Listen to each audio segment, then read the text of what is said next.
Vamos a estudiar la historia de Sinué. Lo haremos en su contexto literario, y esto nos llevará a hablar, en primer lugar, del origen de la literatura en Egipto.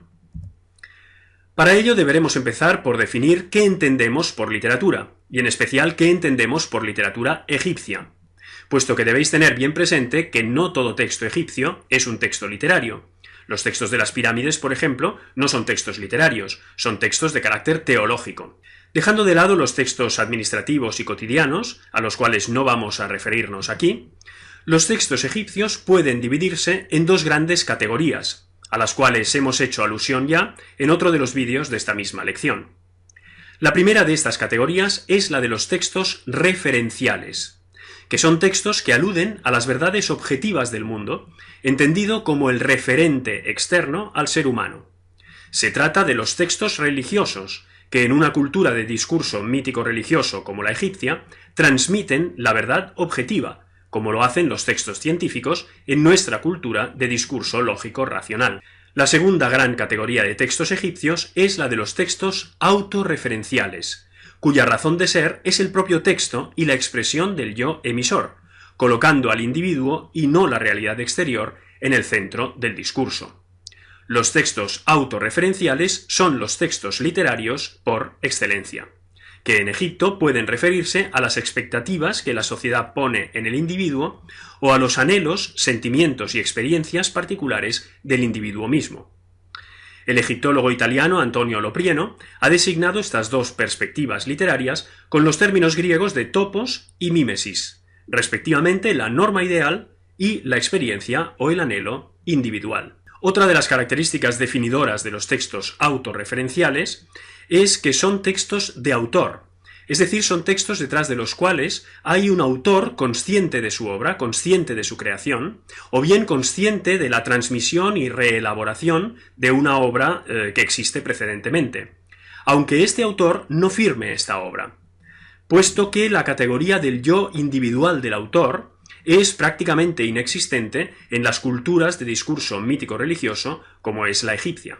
Si la literatura implica autorreferencialidad, los precedentes de la literatura egipcia deben buscarse en las autobiografías de nobles de fines del Reino Antiguo, puesto que es allí donde por primera vez aparecen alusiones de carácter autorreferencial. Como ya hemos tenido ocasión de ver en un vídeo anterior, los textos funerarios de los particulares del Reino Antiguo consisten fundamentalmente en listas de títulos y de cargos, así como de las ofrendas debidas. A fines del Reino Antiguo, sin embargo, estos textos incorporan en algunos casos elementos autobiográficos, que consisten en alusiones a misiones que los nobles han desempeñado para sus reyes.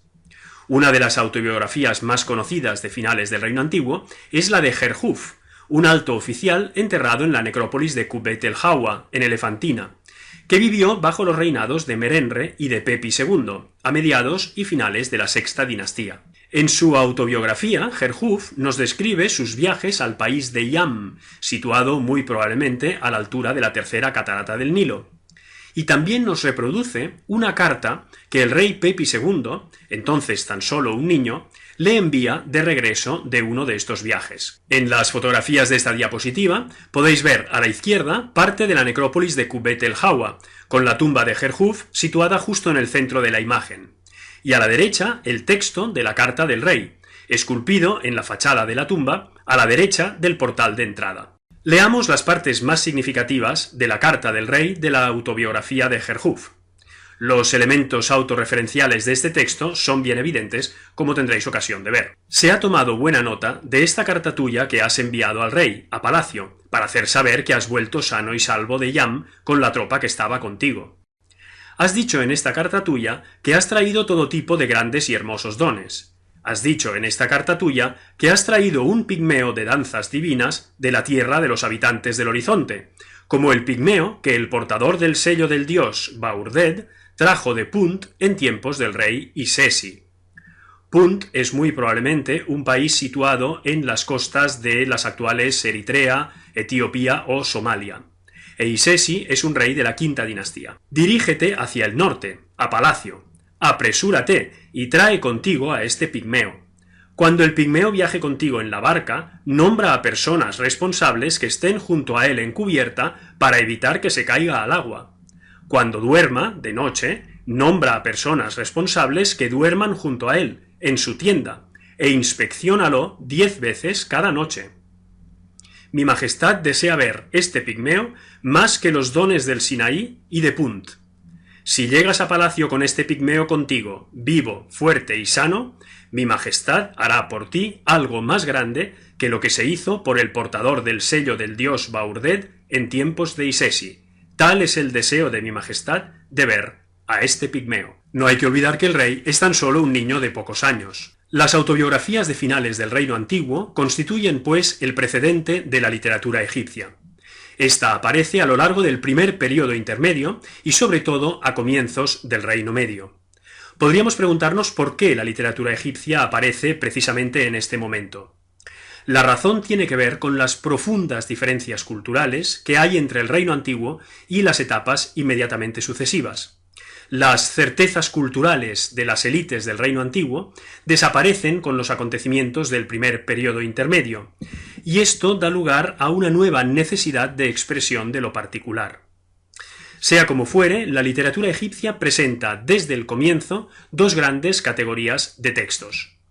Desde el punto de vista del topos, es decir, de las expectativas que la sociedad pone en el individuo, de lo que podríamos llamar la norma ideal, tenemos instrucciones o textos sapienciales puestos normalmente en boca de un padre, alto funcionario, escriba o rey, que alecciona a su hijo sobre cómo debe comportarse para vivir y actuar de acuerdo con la Ma'at, o sea, con el orden armónico y justo del universo, o sobre cómo debe ejercer su oficio, si es un rey, o qué oficio debe escoger, si se está hablando a un futuro escriba, y entonces se hace el elogio del oficio de escriba, y le da también consejos morales. Desde el punto de vista de la mímesis, es decir, de los anhelos y experiencias individuales, tenemos cuentos, es decir, narrativa breve, y también textos poéticos, como los cantos de amor en el Reino Nuevo, o también los cantos de arpistas, que recogen el famoso tema del carpe diem, es decir, de aprovechar el momento, de gozar de la vida. A la derecha podéis ver una hermosa imagen de un arpista ciego. En este vídeo nos centraremos en la literatura del Reino Medio en egipcio clásico, que es la lengua de Sinué. Por lo que se refiere a las instrucciones, veamos en primer lugar algunos fragmentos de la instrucción de Ptahhotep, fechada en el primer período intermedio o muy a comienzos del Reino Medio.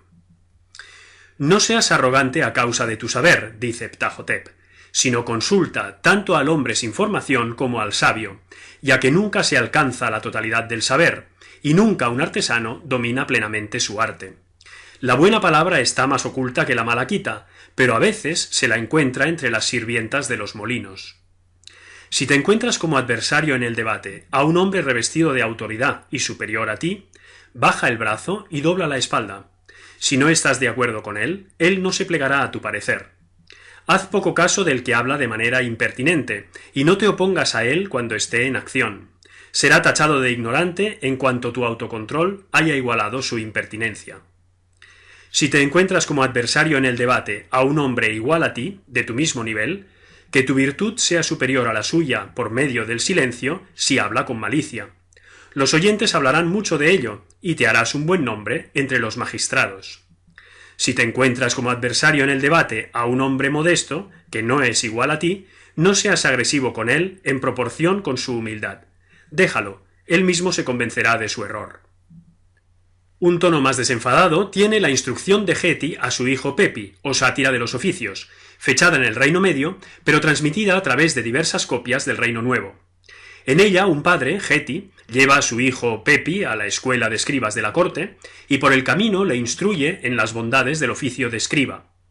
Para ello, hace una descripción, en tono peyorativo, de los demás oficios. Leamos algunos fragmentos. He visto golpes y más golpes. Es en los libros donde tú debes poner tu corazón. He observado que se pueden evitar las fatigas. Mira, no hay nada mejor que los libros. Es como dejarse llevar por el agua. Haré que ames los libros más que a tu propia madre. Haré que sus bellezas penetren en ti. Es el mayor de todos los oficios. No hay otro igual en este país. Nunca he visto a un escultor en misión, ni a un orfebre enviado como mensajero. Pero he visto al herrero trabajando en la boca de su horno. Sus dedos son como las garras de los cocodrilos, y huele peor que las huevas de pescado. El alfarero está cubierto de tierra, a pesar de encontrarse aún entre los vivos. Se ensucia más que un cerdo para cocer sus cacharros. Sus vestidos están sucios de barro, su cinturón está hecho trizas. El aire entra en su nariz procedente de su horno ardiendo. Pisa la arcilla con sus pies y acaba molido él mismo. Mira, no existe un oficio sin un jefe, excepto el de escriba, porque es él el jefe. Si sabes escribir, te irá mejor que en cualquiera de los oficios que te he presentado. A la derecha podéis ver precisamente la estatua de un escriba al trabajo. Pasemos ahora a la narrativa breve del Reino Medio, es decir, a los cuentos. Los 4 más célebres son el cuento del náufrago, los cuentos de la corte del rey Keops, el cuento del oasita elocuente y, por supuesto, la historia de Sinué. El cuento del náufrago se ha conservado en un papiro que data del Reino Medio. En él, un oficial acaba de regresar con su tripulación a la frontera meridional de Egipto de una misión en Nubia y, sin que se expliciten las circunstancias y los precedentes, está convencido de que ha fracasado y de que le espera un castigo. Un compañero suyo, para convencerle de que las cosas irán bien en la corte y de que hay situaciones que parecen adversas, pero que si uno actúa con sabiduría acaban bien, le cuenta su propia historia. Habiendo naufragado en el mar a causa de una terrible tormenta, es arrastrado por las olas a una isla maravillosa, habitada por una divinidad serpiente, dueña de toda suerte de riquezas, que en un primer momento le inspira un gran temor, pero que después lo protege y finalmente, cuando un barco llega a la isla y lo recoge, le cede un cargamento de toda suerte de esas riquezas para que, de regreso a Egipto, lo entregue al faraón. Los cuentos de la corte del rey Keops se han conservado en un papiro fechado en el segundo periodo intermedio. A modo de marco de las 1001 noches, para entretener al rey Keops, 4 de sus hijos, entre ellos los futuros reyes Jedefre y Kefren, le cuentan sucesos maravillosos acaecidos durante los reinados de sus inmediatos predecesores y el suyo propio. En el último cuento se vaticina el nacimiento divino de los primeros 3 reyes de la quinta dinastía. En cuanto al cuento del oasita elocuente, se ha conservado en 4 papiros del Reino Medio, que juntos dan el texto íntegro. Un oasita del Wadi Natrun, al oeste del delta, se dirige al valle para vender sus productos, pero es interceptado y privado de su cargamento por un oficial de la administración que abusa de su posición. Cuando acude al gran intendente para reclamar justicia, éste queda maravillado por su oratoria, y de común acuerdo con el rey le hace pronunciar hasta 9 súplicas antes de darle la razón.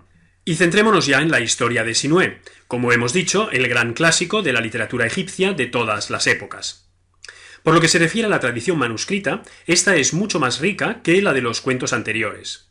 En efecto, el texto se ha conservado, por un lado, en 5 papiros, 4 de ellos del Reino Medio o de muy comienzos del segundo periodo intermedio, y por tanto muy cercanos al contexto histórico del relato, que es el de principios de la dinastía 12, reinados de Amenemhat I y Sesostris I, y otro de la época ramésida. Los más importantes son el papiro B, llamado así porque se guarda en el Museo de Berlín y fechado en la dinastía 12, y el papiro R, llamado así porque fue hallado en el Rameseum, también se guarda en el Museo de Berlín y está fechado en la dinastía 13.